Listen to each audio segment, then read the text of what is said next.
From the very beginning. You know, when Bilal Davis left, he got kicked out of the university. Let's be clear about that. He gave a lecture some time ago when he was asked why he didn't graduate from the university. He said because of the forces of Hizbiyya. Sounds like a sci-fi movie. Like, how in the world you gonna get in public and tell people you didn't graduate from the university because of the forces of Hizbiyya? You was a poor student. Let's just call it what it was. The forces of Hizbiyya. Right. You was right, exactly. With the scholars that the teacher that was there that was a part of Hizbiyya was conspired against him or something? Right. So tell the people you got kicked out of the university. Tell the people you got let go.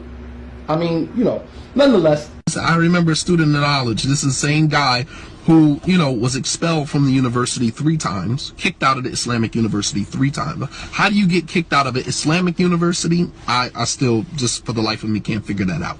Nonetheless, was kicked out of the Islamic university 3 times.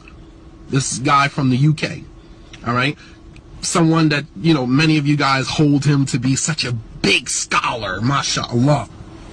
Abu Fulan and Abu Fulan, kicked out of the university 3 times, right? And he got on public and was asked, why didn't he graduate from the Islamic university? And this dude had the audacity to say, the Hizbis, you know, the Hizbis infiltrated the Islamic university and, you know, stopped me from getting my education. And it's just like, dude, you were kicked out 3 times. Ahlul Bid'ah are not going to aid us upon this. Ahlul Bid'ah wish to see it fail. Possibly, and Allah knows best, making dua that it fails.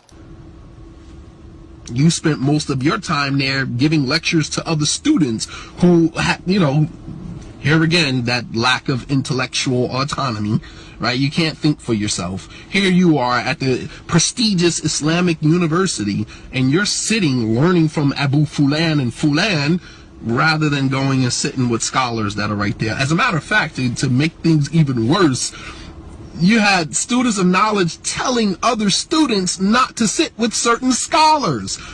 Go figure. Think about the, you know, the absurdity of this. This, I'm letting you guys in on stuff that you probably wouldn't know unless you were there. If you know, you know.